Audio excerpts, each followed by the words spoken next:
Boa tarde, pessoal. Estamos aqui no mais um Marcela na Panela, tudo junto e misturado. E hoje nós temos um convidado muito especial, uma pessoa que eu conheço há um tempinho, 2 convidados, desculpa, gente. É que o Edgar não é muito especial, mas o Edu, sim, é uma pessoa muito especial que eu conheci há um tempo atrás, num treinamento, e ele também tem uma paixão que é vinhos, e hoje ele vai falar um pouquinho para nós sobre essa paixão dele, que é os vinhos. Mas antes o Edgar vai dar uns recadinhos aqui para nós. É mesmo? Legal. Pode dar. Mesmo não sendo especial, posso falar? Mesmo falar? você não sendo especial, você pode dar recado. Eu não sou especial porque eu não trouxe um vinho para ela como o Eduardo trouxe. Então, mas tá tudo certo. Exatamente, você está pegando o esquema da coisa. Trarei o vinho para você. Legal, pessoal. Então aqui a gente está com a sovepar.com.br. Mais de 5 mil veículos periciados com garantia, seminovos de qualidade, só revenda associada à Sovepar. O que quer dizer isso? Você pode comprar o carro com segurança, o carro vai ter garantia, vai ter garantia de motor, de caixa, etc. São carros só periciados, então quer trocar seu carro, comprar seu carro seminovo, a sovepar.com.br tem mais de 5 mil ofertas lá para você. Aproveitando, falar um pouquinho também da Most Concept. É uma loja de streetwear hype, uma loja que tem roupas maravilhosas, umas collabs fantásticas, tipo do Jordan com a Nike, com a Louis Vuitton. Eles fazem umas colaborações ali fantásticas e criam roupas diferentes. O que acontece? De repente tem uma roupa lá que tem só uma no Brasil, só um par desse tênis no Brasil, daquele número. Então é uma coisa muito legal. Most Concept Store, Munhoz da Rocha, 438, se eu não errei o número. Mas se eu errei o número, é do lado da César Automóveis, que também é do lado da Most Concept. É bom isso, né? Bom, tudo juntinho, né? Tá certo. Lá você tem roupas, você se veste, legal pra caramba, sai de lá, compra um carro na César e vem pra cá gravar seu podcast. É o sonho de todo mundo. Muito bem. Depois eu quero falar para vocês o seguinte, amanhã tem uma gravação aqui ao vivo, aqui no Estúdios Vibra, de um negócio diferente, um aplicativo chamado How Drive. O que é o How Drive? O How Drive é um aplicativo que conecta você que tem medo de dirigir, que tem carteira e tem medo de dirigir, com os instrutores que são capacitados pelo Detran para poder te ensinar fora, né? Ensinar, vamos dizer assim, não via Detran, mas via How Drive, você a perder esse medo de dirigir. Então, tem medo de dirigir? Fica atento amanhã. Eles estão fazendo 1 ano de aniversário. Nós fomos lá 1 ano atrás, gravamos a inauguração do negócio deles e estamos gravando amanhã o podcast deles de 1 ano de sucesso da How Drive. Mandar um abraço para a Thaís e para o Marco Villatori também, que são lá os sócios da How Drive. E na quarta-feira que vem tem uma estreia, né, Marcelo? Uma estreia?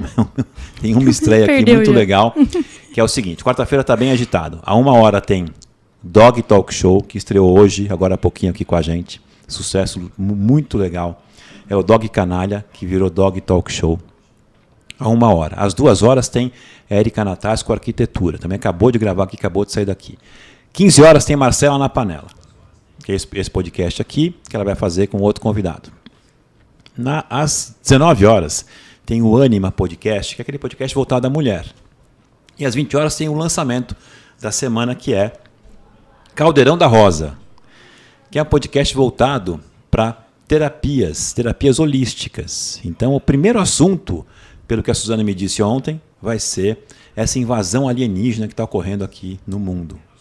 Uau. Nós nem bebemos ainda. Depois que a gente beber, a gente vai ver alienígena, elfo, vai ser uma loucura. Então, fica atento que semana que vem tem novidade. Na quinta-feira tem a Sovepar e Most Concept. E na sexta-feira volta o Bruno. O Bruno está de férias, ele tirou férias, o carnaval dele começou dia 1º de fevereiro e acaba agora dia 22, né? Por isso que ele não está gravando essa semana. Então, o Bruno da Cota Contemplada volta a gravar aqui no dia 24, às 20h, Cota Contemplada. Você que quer comprar seu carro, comprar sua casa, comprar sua máquina agrícola, sua colheitadeira, seu trator, o Bruno tem a cota que você precisa para comprar o que você quiser, agora contemplado na mão. Legal? Vamos agora a Marcela na Panela. Por favor, Marcela. Show. Você. Obrigada. Tá bombando aqui, hein? O caixa. Ótimo. Olha a cara do Japa rindo lá quando fala do caixa. Falou em dinheiro, ele já dá risada. Ele gosta, né? Então, bom, enfim, né? Vamos lá. Tá agitado aqui, né? Tá agitado. Se Deus quiser, vamos triplicar esse agitamento depois do carnaval. Tá gostoso, tá muito bom, né? Então, hoje nós temos aqui o Edu Viana. Mas é um prazer, primeiro, estar aqui com vocês. É fantástico poder ter essa oportunidade num espaço tão descontraído, tão legal, tão divertido. para falar sobre um assunto que é uma paixão.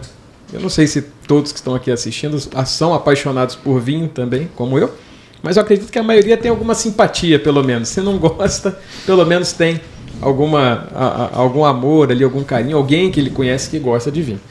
E o nosso ponto é esse, o nosso projeto é esse. Eu vim aqui para falar especialmente de um projeto que nós criamos. E como começou essa paixão sua por vinhos? Eu queria provar que um amigo meu estava errado. Olha, que polêmico. Dá um corte isso aí. Eu não vou dizer o nome dele jamais, Sim. né? É o Marcelo. Então. Eu ia perguntar quem que é. Não, jamais eu diria o nome da pessoa. Então, esse meu amigo, ele tinha um hábito que eu achava estranho. Ele gostava de vinho, a gente gostava de beber vinho. Ele pegava uma taça de vinho, virava aquela taça, a gente girava assim, parecia um helicóptero, né? Rodava 10 vezes. Depois cheirava e falava assim, ó, tem aroma de bode suado do lado esquerdo, depois que o sol... E eu falei assim, não é possível que uma pessoa seja humanamente capaz de identificar tantas coisas apenas cheirando uma taça de vinho. Não sei se isso já aconteceu com algum de vocês, eu tinha essa visão. E eu queria provar que ele estava errado. Então eu falei, eu vou começar a estudar sobre esse negócio para mostrar que isso é impossível, não tem como. Como é que o cara consegue cheirar? Framboesa, amora, cassis, morango. Peraí, é um hortifruti que ele achou ali dentro daquela taça. Como é que ele conseguiu aquilo? E eu comecei a estudar, aquilo foi me chamando a atenção. A gente frequentava um restaurante, na época eu morava lá no Rio de Janeiro, chama Damit, é um restaurante italiano. O sommelier era um cara fantástico, que recebia a gente na mesa, contava a história do vinho, super simpático. Falei, cara, eu quero aprender um pouco mais, só para eu ter papo, para poder conversar com ele. Ele atendia a gente, começava a contar, esse vinho é dessa região, assim, assado, foi feito desse jeito, papapá. E eu ficava assim, putz, não entendo nada. E aí eu fui começar a estudar. Conforme eu fui estudando, eu fui me apaixonando pelo vinho. E eu descobri que aquilo ali era uma verdade. Rapaz, você consegue identificar mesmo. Aquele meu amigo que eu falei, que eu não disse o nome, né? O Marcelo. Ele, na verdade, ele enganava as pessoas. Porque ele sabia quais eram os aromas típicos de cada uva. Ele só falava, ele não sentia.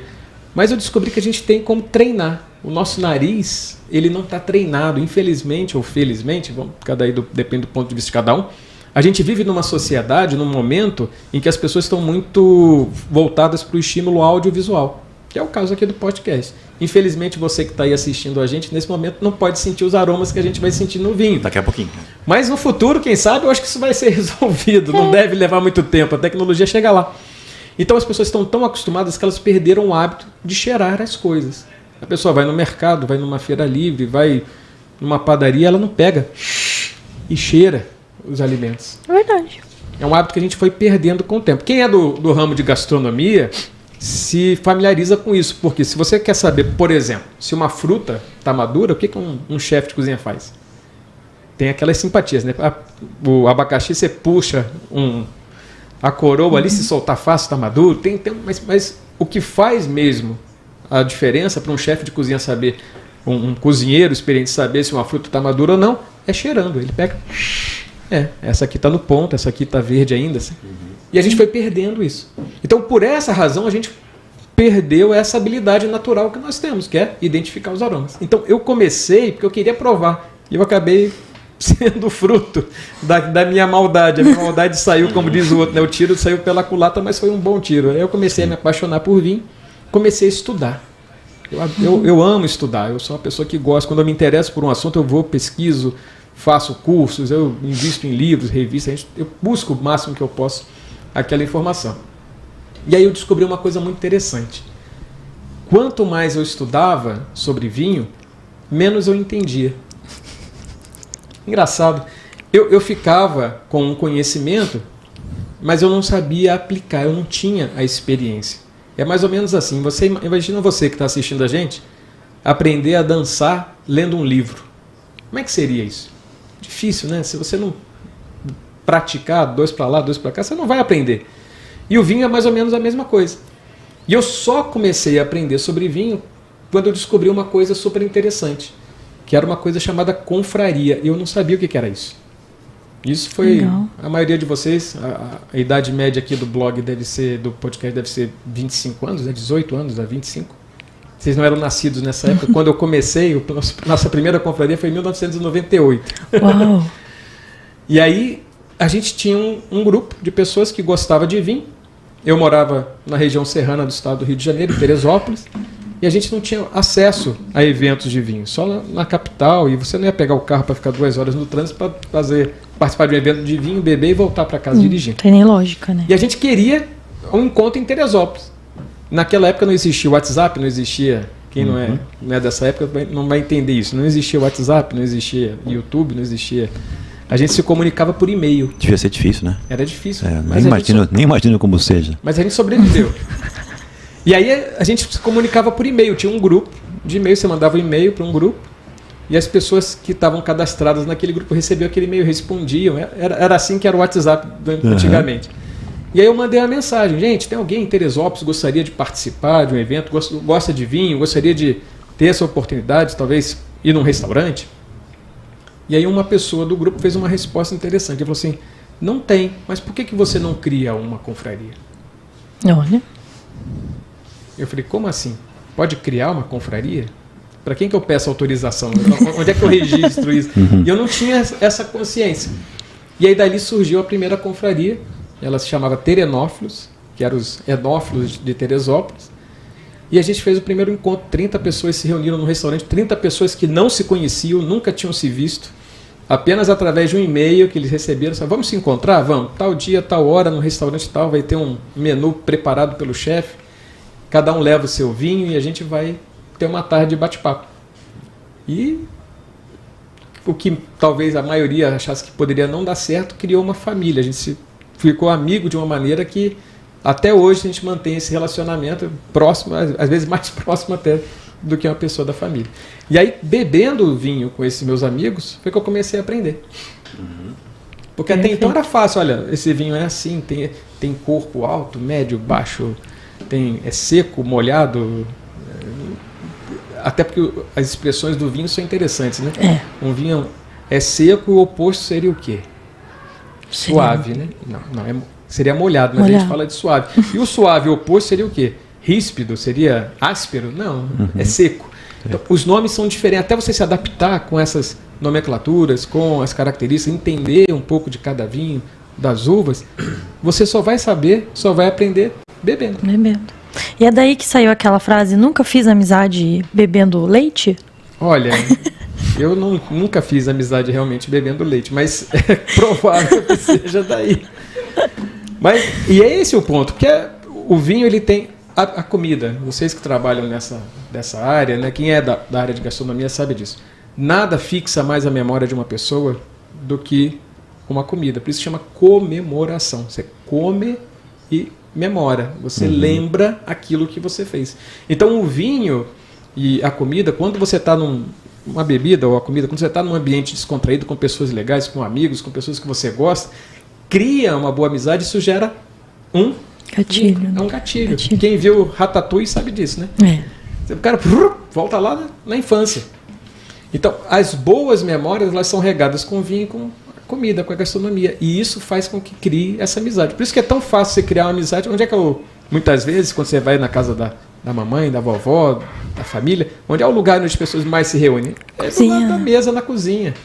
Porque é ali que você vai criar boas memórias. Então, a confraria tem esse objetivo.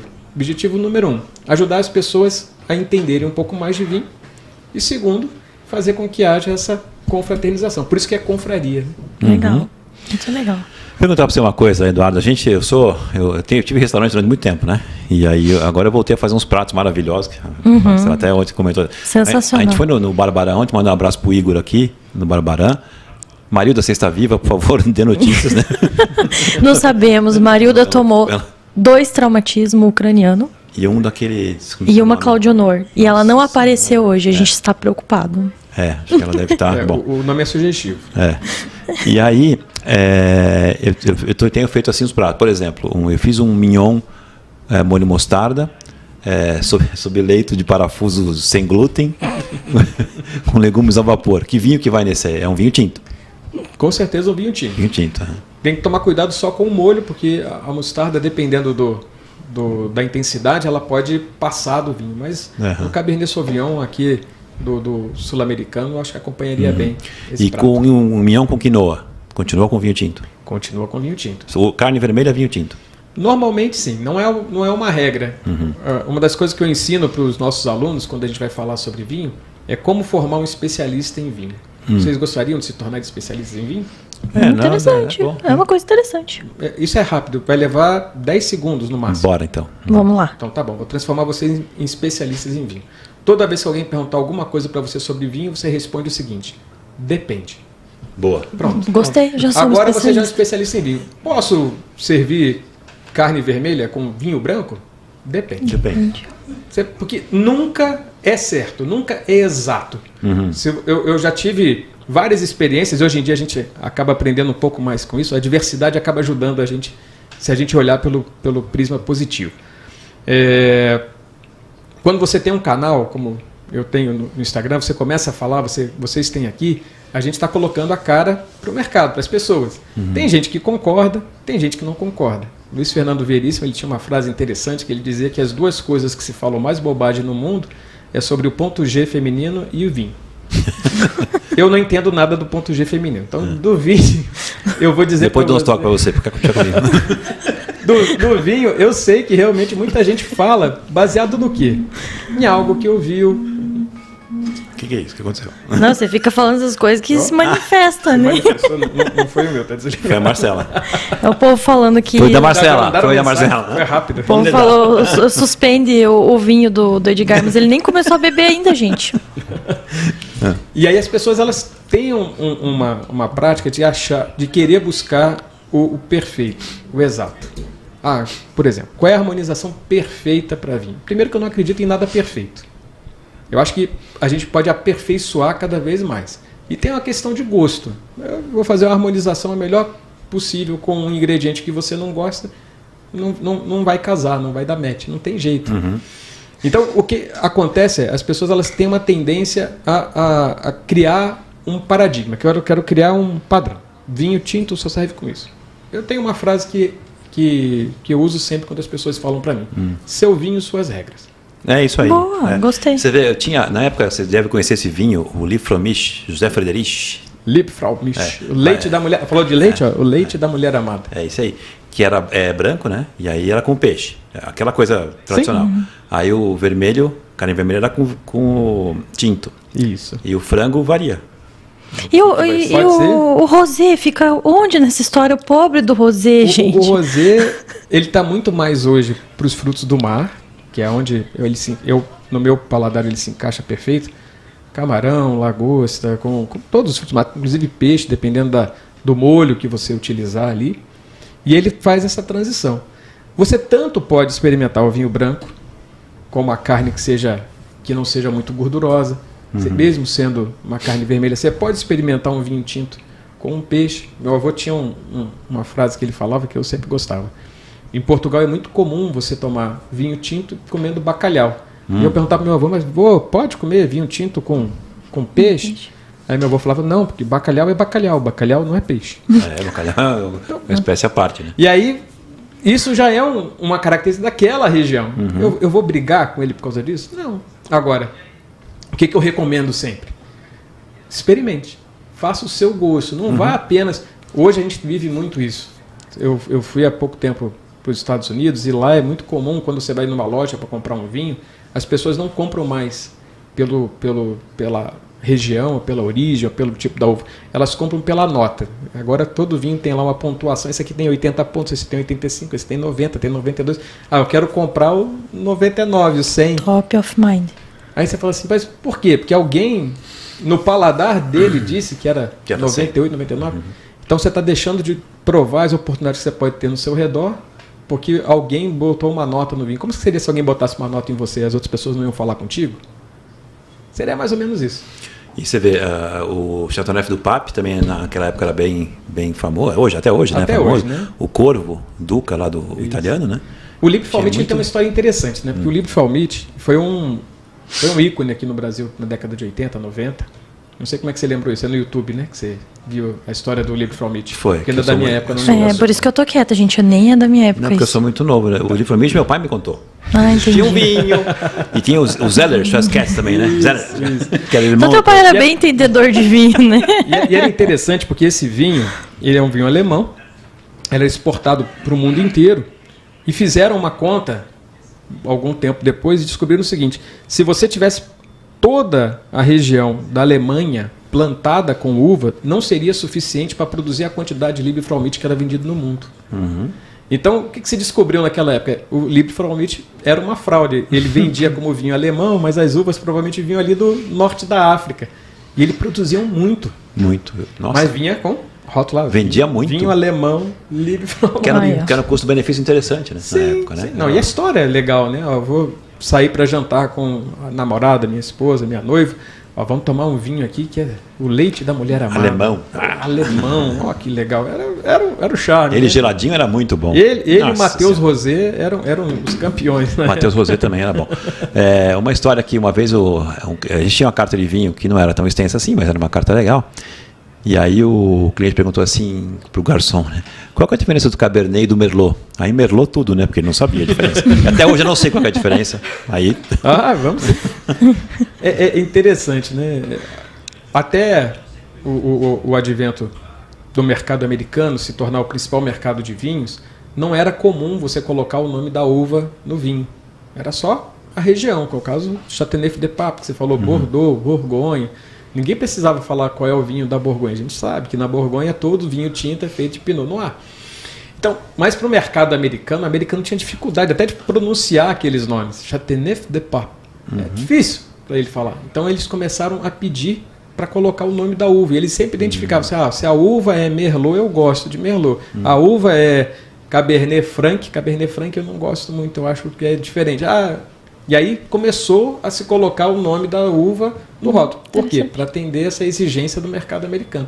E hoje virou uma tradição. As pessoas vão nos restaurantes, elas muitas vezes não pedem o vinho pelo nome ou pela região, ele pede pela uva. Eu quero um Cabernet Franc, um Cabernet Sauvignon, um Merlot. Então, a uva com a qual foi feito aquele vinho é o que dá nome hoje para o vinho.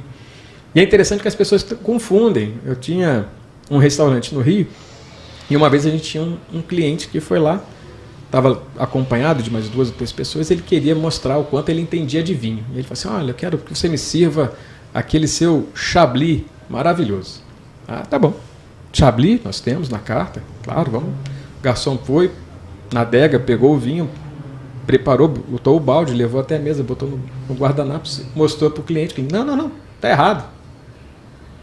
Não, senhor, como assim? Tá errado. Eu quero tinto. Só que Chablis só produz vinho branco. Aí o garçom virou para ele e falou assim, pois não, senhor, o Chablis tinto está em falta. Posso oferecer um outro?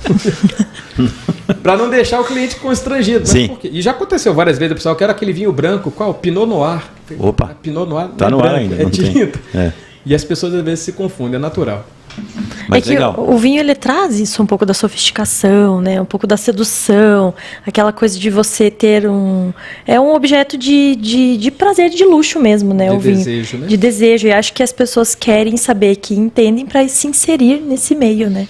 E o Merlot é mais forte que o Cabernet, não? A uva é mais forte? Normalmente não. Não? O Merlot é uma uva mais leve comparada com o Cabernet Sauvignon. Cabernet Sauvignon é uma junção de 2 uvas, né? É filho, na verdade, de 2 uvas, né? Cabernet Franc e Sauvignon Blanc. Então, Cabernet Sauvignon, é daí que vem. Mas o Cabernet Franc é tinto. Tinto. É. O Sauvignon Blanc é branco. É. A junção das duas deu a Cabernet Sauvignon. Por incrível que pareça. Eu fui uma vez para Porto Alegre, naquela região ali, fazer um curso de vinho. A gente tinha bar lá, e o bar era conceituado, tinha uma associação que pegou os proprietários. Os sofredores que tinham um restaurante. E na época do Plano Collor, né? E levaram para uma 40 pessoas, para uma degustação, uma vinícola. Isso. Não, mas a gente fez toda a região Bento Gonçalves, Vale dos Vinhedos. E a gente viu um senhorzinho fazendo vinho com o pé, espremendo a uva com o pé. Pô, é legal pra caramba. Isso há muito tempo atrás, né? Não sei se era Almaden, não com o pé, mas um cara fazendo com o pé, ele mostrou como é que era tudo. Aí ele mostrou que a diferença entre o vinho e a champanhe é a temperatura que vai até o vinho, né? Isso, a temperatura que vai fazer com que o vinho ele fermente. E champanhe só tem uma região da França que é champanhe. Isso. O resto é espumante. É um direito autoral. Uhum. Imagina assim, né? É uma propriedade intelectual. Só pode se chamar vinho, um espumante de champanhe, se ele vier da região De champanhe. Sim. Sempre? Sim. Vocês já são especialistas em vinho. Depende. Tem 2 empresas no Brasil que têm o direito de chamar Champanhe? um vinho de champanhe. A Perini não? Não. É a Peterlongo e a outra, acho que é a Garibaldi, não tenho certeza, mas Peterlongo com certeza. Por quê? Porque eles registraram no Brasil o nome champanhe antes da patente ser criada na França, que foi em 1930 e pouco, se não me engano. E aí Tem uma festa aqui, né? Tem uma festa agora aqui. Eu tô escutando também aqui. O que está acontecendo aqui? É bom. Imagina a gente começar a beber. Olha. É verdade. Acho que a Marilda tá fazendo baile de carnaval. Não passou o porre ainda. Eu acho que a Marilda tá puxando um bloquinho aqui na frente. É o bloco do Marildão, meu Deus. Começou cedo. Ela não pode ouvir isso. Não, ela vai matar nós, mas tudo bem. Então, tirando esses 2 casos, né? Olha, mas você tá ouvindo o baile de carnaval? Tô ouvindo. Olê, olá. Tá cantando. O bom é que a gente vai ficar o dia inteiro com essa música na cabeça, em looping. Olha, é verdade. Eu acho que é do bar aqui do Distinto Cavaleiro. A gente tá pertinho do Distinto Cavaleiro, pessoal. Embaixo, né? Parece aqui embaixo. Eu acho que já é um esquenta aí já pra, hoje é quarta, pra né? amanhã. Tem quinta, sexta. O povo tá animado já. Quarta já é véspera, de sexta. Né? Já, tamo aí. Começando. E nós vamos tomar o que hoje aqui, Edu? Então, eu trouxe Você trouxe pra nós. Bebemos um pra nós também começar a gritar que nem eles. Pular, né? Pular em cima do vai dar pra ver aqui. Você aparece na câmera, né? Esse é um vinho argentino, da região de Mendoza. Chama Pispi. É de uma vinícola conhecida, chama Mosquita Muerta. Ele faz outros vinhos que são bem conhecidos aqui no Brasil. Ele é um blend de tintas. O que é isso? A gente estava falando do nome da uva que a gente coloca na garrafa, certo? E se eu fizer um vinho com mais de uma uva, qual nome eu coloco? É o blend. É o blend. Pode ser o blend, depende. Pode ser uma assemblagem. Depende. Esqueci do meu curso aqui de especialista. É o que? Sempre depende. Pode ser um blend, pode ser uma assemblagem, pode ser um corte. São nomes comuns que a gente utiliza. Mas no frigir das uvas, chamar assim, né? É a mistura, é a junção de mais de uma uva para fazer um vinho. Isso era o mais comum no passado. Não era comum até 50, 60 anos atrás você fazer vinho de uma uva só. Raras exceções. E por quê? É mais ou menos como você imaginar pintar uma tela de um quadro com uma única cor. Vai ficar bonito? Claro que vai ficar. Vai chamar atenção? Vai. Mas você vai perder talvez ali alguns nuances, alguns detalhes, algumas características que seriam diferentes. Quando você mistura mais de uma uva, você tem o enólogo, que é a pessoa que faz o vinho, ele tem essa ferramenta na mão dele. Se eu tiver uma uva que às vezes está com muita acidez, ele vai pegar uma outra que compensa. Essa uva está com pouco tanino, ela vai botar outra que tem mais tanino. Eu preciso de uma que tenha mais corpo, e aí precisa de mais cor. Eu vou botar uma uva que nós chamamos de tinteira, ela vai dar cor para o vinho. E aí ele vai como se fosse uma tela criando o seu vinho, né? A sua característica. E esse aqui é um exemplo que eu trouxe para a gente, bem interessante. Vamos beber? Perfeito, vamos lá. Ensina para o pessoal como que tem que... Tá. Que é isso que eu ia perguntar. Aquele ritual. Qual o ritual? Então, é isso que a gente quer ver. Me disseram que se você fizer pá, já perdeu o sabor do vinho. No espumante, né? Não, no vinho. No vinho não tem grande problema você fazer o barulho. É mais uma questão de etiqueta. Vamos chamar assim, né? Tá. E eu acho que poucas coisas no mundo tem tanta etiqueta quanto o vinho. Se criou tanta etiqueta que às vezes... E é isso que às vezes causa esse medo que algumas pessoas têm do vinho. Eu não gosto de beber vinho. Mas por que não? Porque eu não sei. Eu falei, eu tenho um suco de laranja aqui. Você bebe? Não bebo porque eu não sei. Você não sabe beber? Um suco. É bem simples, né? Só pegar a taça. Botar na taça e beber. Mas por quê? Porque se criou um conjunto de regras. Vinho não pode abrir assim, vinho não pode abrir assado, vinho não pode segurar desse jeito. A garrafa tem que ficar deitada, a garrafa tem que ser aqui, eu tenho que ter uma adega. E aí a pessoa assim, eu não tenho uma adega, eu não tenho... Muitas vezes não tenho um saca-rolha para abrir o vinho. Como é que eu vou fazer? Desiste, né? Desiste. É. Bom, claro que ele não desiste. Né? Ele vai beber cerveja, que é muito mais barato, muito mais fácil. Ninguém espelha assim, o jeito certo de segurar a taça. Alguém já ouviu falar isso? Tem gente que tem podcast só para isso. Jeito certo de segurar a taça. Tem que segurar a taça aqui. Eu fico imaginando um bebedor de cerveja pegando uma tulipa de chope, assim, o jeito certo de segurar a tulipa, só pode pegar por cima, porque se você pegar no meio, esquenta o chope. Rapaz, Não dá nem tempo, né? não dá tempo, né?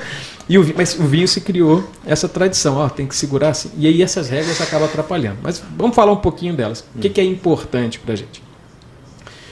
O vinho, ele tem que estar servido numa temperatura certa. Esse é o ponto mais importante. Como é que eu vou abrir?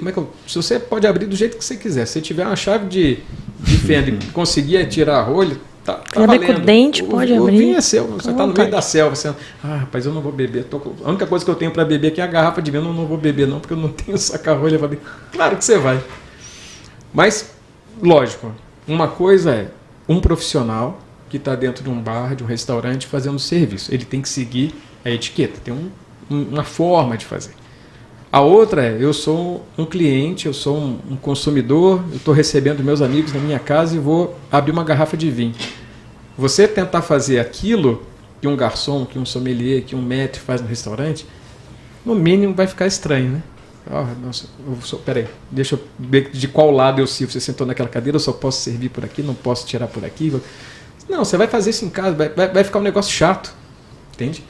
E o principal argumento, o principal ponto que a gente tem que levar sempre em consideração é a temperatura. Isso sim. 14 graus? Vai fazer a diferença no vinho. Se ele estiver muito gelado, ele vai ficar o que a gente chama de fechado. Você não vai sentir os aromas, você vai perder várias características.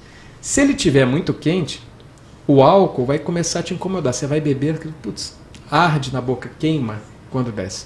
Então o ideal é que você tenha esse equilíbrio. No caso de um vinho tinto, a gente está falando aí de algo em torno de 16, 18 a 14 graus, para não errar. Vamos na média. 16 a pessoa não erra. 16 graus a pessoa não erra. Um vinho branco, se espera que ele seja mais gelado um pouquinho. Ali na faixa ali dos 10 até os 6 graus é o ideal para um vinho branco. E para um vinho espumante? Esse bom que seja bem gelado, ali abaixo de 6 graus, de 6 até 4, 3, 2. Aí depende da capacidade que cada um tem de gelar a garrafa. Mas quanto mais gelado, melhor, porque ele vai manter a característica principal de um vinho espumante, que é a espuma. É aquele gás carbônico, que ele tem aquelas bolinhas, a gente chama de perlage. Tudo no vinho tem a palavra bonita, perlage. Né? Então, ele vai manter esse perlage do vinho. Então, vamos beber? Vamos beber. Gostei. Começar pelas damas aqui.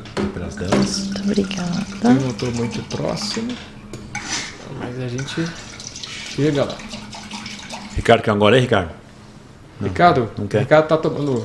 Falou que Hã? vai ficar para próximo encontro do podcast. Tá tomando o Gardenal dele, tá? É o Gardenal. Tomou 6 doses hoje, meu Deus do céu. É pular aqui nessa. Aqui a gente não perde uma piada, Brindar, gente. então? Ai. Eu agradeço a vocês. Obrigada. Eu como escolha pessoal, eu não brindo, mas eu agradeço a vocês o desejo. Eu até ia te perguntar, com relação a isso, eu já ouvi dizer que, como o vinho ele mexe com todos os sentidos, que o estalar das taças também tem um significado. Sim. Taça de cristal, né, gente? A gente tá com uma de... Eu prefiro... Essa aqui é a taça comprada, essa aqui custou caro. Tá, desculpa. Eu prefiro considerar o seguinte, quando você bebe um vinho, você está exercitando os 5 sentidos. Uhum. Né? A visão através da cor, o olfato através do nariz, quando você coloca na boca o sabor, o tato, porque na língua também você sente se o vinho está quente, se ele está ácido, as características, né, táteis você sente quando você coloca o vinho na boca. E a audição é quando a gente conversa sobre o vinho. Legal, eu prefiro exercitar dessa maneira. Não, foi algo curioso que eu li. Daí dizem que é o único sentido que você não estimula no vinho. Mas só se você beber sozinho. Conversando com outras pessoas, você vai estimular ele. Mas depende, se você tomar uma garrafa inteira sozinho, você vai ser cantando. Você vai de alguma forma, você vai se comunicar, né? É bom que a gente sempre vai encontrar um jeito novo de contar a história. Mas é isso. O objetivo principal do vinho, Marcelo Cupelo, ele tem uma frase interessante. Ele fala assim: as águas separam os países do mundo e o vinho os une. E é uma coisa interessante, é difícil, né? Até porque uma das origens das histórias com relação ao brinde tem a ver com isso, em fazer paz, em fazer amizade, em fazer relacionamento. Por quê? Quando a pessoa segurava a taça para brindar com uma outra pessoa, Normalmente ela faz isso com a mão direita. Era necessário que na mesa ele fizesse com a pessoa que estava ao lado. Então ele tinha que fazer sempre com a mão que estava mais próximo da pessoa que ele estava na frente. E aí, se ele estava segurando a taça com a mão direita, ele não conseguia tirar a espada para atacar uma outra pessoa. Então era um sinal de que, olha, eu estou aqui em paz. Não, enquanto ele está segurando a taça, ele não vai me atacar. Interessante. Então, o vinho ele tem essa característica. É uma bebida que normalmente agrega. Ele faz com que você, como você falou, talvez até pelo tamanho, né, 750 ml, não é uma coisa fácil de você beber sozinho. Não. Então você precisa de ajuda, precisa de alguém. Ó, e pensa que coisa chata, né? Alguém ligar para você, estou te ligando porque eu preciso de uma ajuda. O que você precisa? Não, então, uma garrafa de vinho que eu estou querendo matar aqui, eu não tenho ninguém para beber comigo. Você faz esse favor, você quebra esse galho para mim? Oh.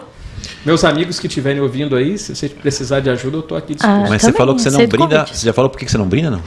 Por uma questão pessoal. Ah, por uma questão. E uma coisa, tem pergunta polêmica. Pode mandar aqui? Pode, claro. Pode mandar aqui. Não Deixa eu pode, beber para me preparar. não então. pode falar depende, né? Vinho melhor, argentino ou chileno? Tinto. Ele é um especialista. Ele vai falar. Os dois países têm vinhos extraordinários, né? Como todo país que produz vinho, tem os vinhos que são para o dia a dia, são vinhos mais simples, até os vinhos icônicos, que são caros, que têm características diferentes. Os dois, é difícil você falar, ó, esse país é melhor do que aquele. Apesar da rixa aqui com os argentinos, né? A gente votaria no chileno de cá. Mas, não criando polêmica, todos produzem vinhos, os dois países produzem vinhos sensacionais. Acredito que hoje o Chile produza mais do que a Argentina. Então, se a gente tivesse que dar uma nota, talvez para o Chile pela quantidade. É um produtor maior hoje do que a Argentina. Vinhos assim, médios, Conte Toro, Santa Helena, são chilenos, né? São chilenos.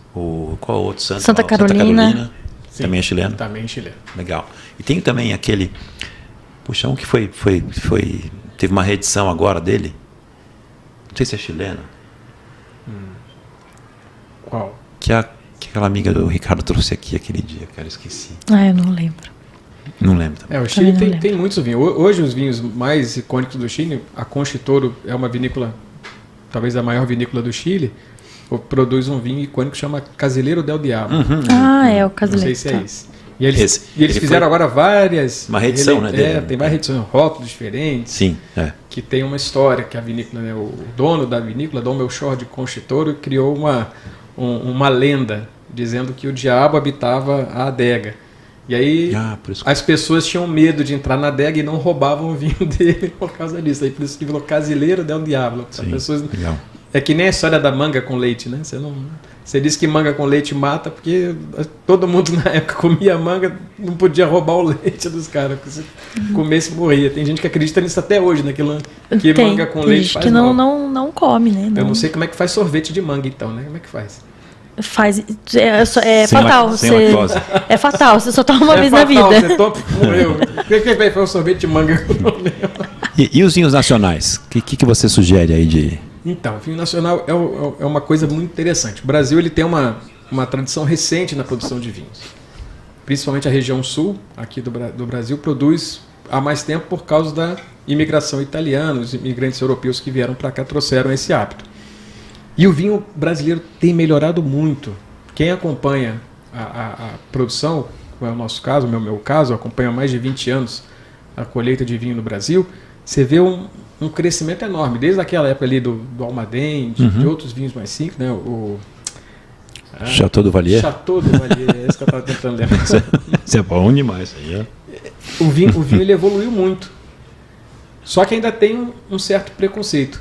E a gente está tentando, no projeto Confrarias, trazer esse resgate do vinho nacional, da gente experimentar, aproveitar.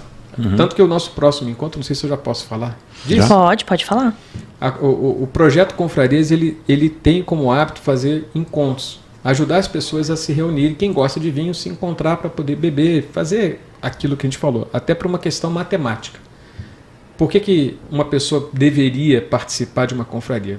É lógico, é matemático. Se você leva, por exemplo, bebe uma garrafa de vinho por semana, para você beber 7 vinhos ou 8 vinhos diferentes, quanto tempo você vai levar? 7 semanas, 8 semanas. Numa noite, num encontro, numa confraria com 8 amigos, você vai provar 8 vinhos que você levaria 8 semanas. Então você vai aprender em um dia o que você levaria 8 semanas para aprender. Então só por aí já vale a pena. E é uma matemática boa. Você leva um vinho e recebe 7 e troca. É bom. Então você vai experimentar. E a gente vai fazer o próximo encontro aqui em Curitiba no dia 11 de março. E o objetivo vai ser culinária, uma releitura da culinária paranaense, dos pratos típicos da culinária paranaense, com os vinhos paranaenses. Para mostrar que quem é aqui, por exemplo, de Curitiba, é muito fácil. Você está a 20, 30 minutos de uma vinícola que você pode ir lá visitar, conhecer, experimentar os vinhos. E tem coisas muito interessantes. Tem São José, tem Campo Largo. São José, Campo Largo, Araucária. Quatro Barras. Onde vai ser esse encontro? A gente está fechando aqui o local. Não sei se eu posso dar spoiler, mas eu acho que vai ser ali no Tijolo, no restaurante Tijolo, aqui no centro. Com a chefe Lívia. Lívia Santin, que é uma chefe maravilhosa, fantástica. E ela vai pegar os pratos paranaenses, vai fazer uma releitura. A gente vai ter vinhos de 4 vinícolas diferentes, todas elas do Paraná, para mostrar como é que é o vinho paranaense. E esse, por exemplo, já é um ponto polêmico. Não sei se alguém no chat vai perguntar. Tem muita gente que questiona isso. O Paraná não tem um vinho típico paranaense. Por quê? Porque boa parte dos vinhos produzidos aqui trazem uvas de outros estados. Só que uma coisa que as pessoas esquecem é aquilo que eu estava falando sobre o blend. Sim. O enólogo, quando ele pega o vinho, ele tem a habilidade de transformar conforme a sua característica, conforme ele quer montar aquele padrão. Então, essa habilidade se caracteriza com um vinho típico paranaense. Então, você tem ótimos enólogos fantásticos, que estão fazendo um trabalho excelente. Vinícola Legado, Franco Italiano, Araucária, Família Fardo, são algumas que a gente pode citar como sendo com vinhos de grande qualidade, vinhos premiados internacionalmente, vinhos que estão sendo reconhecidos. Tem uma tem pergunta aí? Ouvinte aqui, telespectadora, dizendo assim: Colombo tem vinhos ótimos. Com certeza. Que a gente não falou de Colombo. Colombo tem também. Se não me engano, a Franco Italiano fica em Colombo. Fica em Colombo. Então, eu perguntei para você onde é que ia ser seu evento, porque se você está procurando um lugar para fazer um evento, aqui no Vibra 1172 Coworking tem espaço para você. Locação de sala semanal, mensal, diária, salas de reunião e um espaço para evento sensacional. Você já conheceu aqui embaixo, né? Você estava ali. Um espaço muito legal. Você faz seu evento aqui, pode ser um evento de confraria, um evento com degustação de vinho, com degustação de comes e bebes, tal. É um espaço maravilhoso para eventos. E vale a pena conhecer. Visconde do Rio Branco, 1172, Centro, Curitiba, Paraná. Dica de um corte bom aí, viu? E Renato, por favor, me ajuda a gente.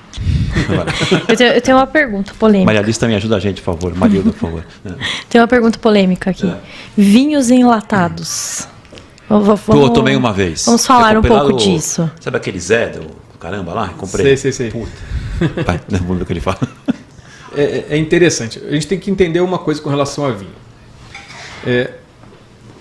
Vinho, até no início da pandemia, a gente teve um problema grave no mercado de vinhos, porque diminuiu a quantidade de produção de garrafas de vidro e a gente não tinha garrafa suficiente para poder dar conta da produção.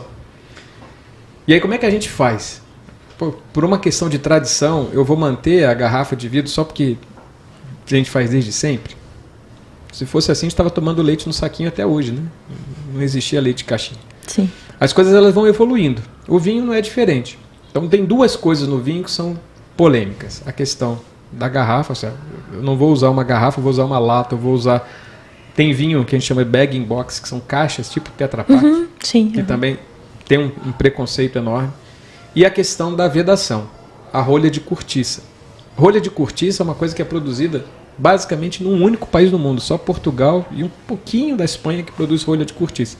Então é uma matéria-prima que você tem que é limitada, é difícil. Como é que você vai dar conta da produção mundial de vinho se você só tem um país que produz uma quantidade restrita? Não dá, você tem que ir para alternativas. E daí foram surgindo. E o vinho em lata é eu ia dizer uma tendência, e hoje eu vou dizer que é uma realidade, já não tem mais. Lá no início da pandemia, em 2020, eu fiz um programa, na época eu fazia uma coluna numa rádio aqui em Curitiba, e a gente fez um programa falando só sobre vinho em latas. Eu peguei todos os vinhos em latas que a gente conseguiu encontrar no mercado, a gente fez uma degustação às cegas. O que é uma degustação às cegas? Você não vende a pessoa, não é pra gente cega, não. Você não diz pra pessoa o que ela está bebendo. Ela está bebendo uma coisa sem saber o que ela é. E a gente pegou garrafas de vinhos que eram tradicionais no mercado, colocamos em cima da mesa, abrimos os vinhos em lata sem que eles vissem, colocamos nas taças e pedimos para que a pessoa escolhesse qual que era o vinho que ele gostava mais. Se ele gostou do vinho, se ele tinha alguma coisa que ele achou estranho, falou, não, gostei muito desse vinho aqui. Não sei se a gente pode falar, né? Teste merchan, né? Teste da Pepsi Coca-Cola, lembra? Antigamente fazia, né? Ó, prova qual que você está bebendo. A pessoa não sabia dizer qual era. E a pessoa bebia os vinhos e falava, esse vinho é fantástico, amei esse vinho. Aí quando a gente chegou no final e mostrou que o vinho era em lata, a pessoa disse, não, mas vinho em lata, pô, você acabou de beber, disse que estava ótimo, por que você não gostou agora? Então, a lata, ele tem várias vantagens. Quais são as vantagens do vinho em lata? Você vai para a praia, por exemplo, vai aqui para Você vai levar uma garrafa de vidro, vai levar uma taça de vidro para ficar na areia, correndo o risco de quebrar, machucar pessoas, não faz sentido. É só para você, então é uma dose menor. Então, hoje você tem vinhos em lata de boa qualidade, que você pode encontrar a preços acessíveis, e que eu recomendo que todo mundo experimente, pelo menos uma vez. Prova que você vai ver que eu já provei. Não tem esse preconceito. Não, que você não provou de bebida, me fala. O que você não provou? É maravilhoso, gente. Pra viagem, eu acho sensacional. Você tem os espumantes em lata, você tem... É muito bom. Hoje vinícolas de grande porte, você pega nos Estados Unidos, por exemplo, a Robert Mondavi, ela já dedica parte de quase 10 a 15% da sua produção de vinhos normais só para lata. Tem uma festa ali embaixo também. É uma coisa que não tem como a gente mudar, né? Mas você vê uma coisa? Nós estamos quase com 1 hora de programa. Como é legal o papo, né? Como coisa vai indo. É maravilhoso. Vai fluindo. Bom, como diz, essa sacolinha é térmica? Essa aqui não é térmica. Essa empresa aqui chama Wine Things. Eles são muito caprichosos. Eles têm todo tipo de acessório para vinho, inclusive bolsas térmicas para você poder carregar. Bolsa térmica, legal. Essa aqui, o vinho já estava gelado, quando eu trouxe, não precisava vir numa bolsa térmica. Mas ele tem essa vantagem dele ter essa janela aqui. Quando você vai para um evento que tem muitas pessoas, você não sabe qual é o vinho que você tem. Então ele fica aqui dentro, você consegue olhar o rótulo sabendo qual é o vinho. E você trouxe só o vinho, não? Hoje eu só trouxe. Não tem panetone, nada? Que a pessoa que vinha aqui antes fazia panetone, um monte de coisa, né, Ricardo? Tem uma degustação. Podia trazer um salame, né? Uns queijos. Pois né? Era só parte, né? Vamos marcar. Marcar a volta, então, do Eduardo. Para a próxima vez. Ele traz o vinho, a gente traz as comidas. A gente traz os comes. Isso mesmo. Traz os comes. E daí a gente faz um horário estendido. Uma degustação. Fazemos um horário estendido. O que você acha, Eduardo? Trazer convidados mesmo. Eu quero trazer as vinícolas aqui do Paraná, se vocês abrirem esse espaço, porque... eu conheço muitas pessoas que gostam de vinho, que moram aqui em Curitiba e que nunca foram visitar uma vinícola. E tem passeios sensacionais. Você pega, por exemplo, a vinícola Legado, que é uma vinícola que tem aqui pertinho. Eles têm um espaço para piquenique, que você pode ir lá, levar a família. Essa é em Campo Largo? Essa é em Campo Largo. A moça veio aqui, eu acho. Não tem uma. Não veio, Ricardo? Aqui, a moça de Campo Largo? Veio? Foi ela, né? Foi ela que veio. Não tem uma... Não, o Legado acho que não foi um moço. Não é? Não, uma senhora, o primeiro programa que ela fez, ela era de Campo Largo, acho que a moça. Até o Renato conhecia a moça, foi fazer um passeio lá, passou um dia. É muito legal. Eu acho que... Todas as vinícolas aqui têm um espaço de degustação onde você consegue ir visitar. Então eu sugiro que vocês façam. Tem aqui a Colina de Pedra também. Eu ia falar dela agora. Estava aqui na ponta da língua. Que fica ali na estrada de trem do lado, né, da estrada que vai descendo para Morretes. Eles têm uma adega que fica dentro de um túnel que foi desativado da estrada de trem ali, que é muito legal, onde ele deixa os vinhos envelhecendo, os espumantes principalmente, são espumantes sensacionais. Isso aí. Vale a pena a visita. Queremos vocês aqui, pessoal, para falar para todo mundo a diferença do espumante para o frisante, que muita gente tem dúvida ainda. Não vou contar porque vocês têm que vir aqui contar. Mas tem uma coisa, depende, né? Depende. Sempre. Nós somos especialistas agora. Sempre vai vir o depende. Fácil para você aprender e se tornar especialista. Depende. Vamos beber? Aí você ajuda o cara. Depende. Vamos beber para saber. Depois da terceira taça a pessoa já esqueceu da pergunta. E molho vermelho? Chegou a pergunta agora aqui. É tinto? Normalmente sim. O que tem que tomar cuidado com o molho vermelho? Principalmente tomate. Tomate, ele tem uma acidez que é muito presente. Que nem a mostarda, né? Bem ácida.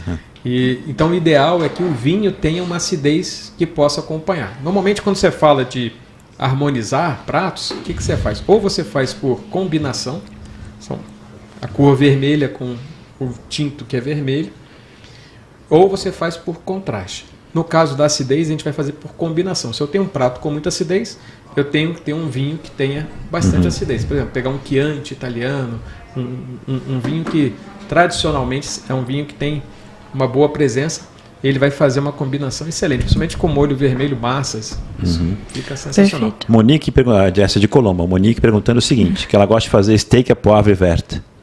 Coisa linda. Né? Poxa, a Monique tá muito chique. É um bife com pimenta, né? Ah, tá. Traduzindo. Eu acho que você está influenciando ela com a história do seu leito de parafuso, do seu Ninho berço de de... quinoa. Desculpa, Ninho de Ninho, eu quinoa. falei berço. Não, não é mesmo, vai a quinoa. É lá. onde nasce, né? O que esse steak à poivre verte, como vai pimenta, qual que é a uva que mais... Então, Vai. a harmonização mais comum desse prato seria com o Syrah. Porque o Syrah, ele tem uma nota apimentada também. Então, essa nota apimentada do Syrah vai combinar muito bem com o steak à poivre. Sugiro aí, se você tiver a oportunidade, de experimentar os do sudeste da França. A própria região ali de Châteauneuf-du-Pape, você tem excelentes Syrahs. Legal. E com chocolate? Qualquer um. Chocolate. Vocês gostam de harmonização difícil, né? Não, a gente... o nosso especialista Ricardo ali já falou. Depende. Qual é a questão do chocolate? O chocolate ele tem 2 pontos que tem que ser tomados cuidado, né? Ele tem muita gordura. É uma comida que tem uma untuosidade grande. E ele tem o açúcar, que é uma coisa difícil de você harmonizar com qualquer bebida, tá? Que não seja doce também, porque tem um contraste do seco do vinho, né? Que não tem açúcar com a sobremesa. Para você combater isso, tem 2 pontos que você pode utilizar. O álcool. Quanto mais alcoólico o vinho, melhor vai ser, porque ele vai limpar essa gordura do chocolate. Então, uma harmonização que seria interessante, uma experiência, são vinhos que a gente chama de vinhos fortificados. Vinho do Porto é o principal exemplo. Vinho Madeira, vinho do Porto, tem vários tipos de vinhos fortificados, porque ele vai ter 18, 19, 20% de álcool. Muitas vezes é um vinho doce também, então ele vai combinar melhor. A harmonização mais comum, ou dizem que a harmonização ideal para chocolate, é de uma região no sul da França chamada Banyuls. Ele faz um vinho também fortificado que harmoniza sensacionalmente com chocolate. Ah, mas Eduardo, eu não tenho um vinho do Porto, não tenho um Banyuls. Então, experimenta com o vinho que você tem em casa. Que você tem em casa e depois vem feliz. aqui no podcast, coloca a sua mensagem, eu experimentei, achei isso, aquilo outro. É isso aí. Porque o objetivo principal qual é? É provar. Se você também der preferência pelo chocolate meio amargo, ou cacau com 70%, 30%, você vai ajudar o vinho ali a fazer essa combinação. Você pegar um chocolate ao leite puro? ao leite vai ser mais Vai ficar complicado. Perfeito, maravilhoso. Estamos na sua... Tá por minha conta agora? Sua conta agora. Temos Sua conta e mais risco. quanto tempo?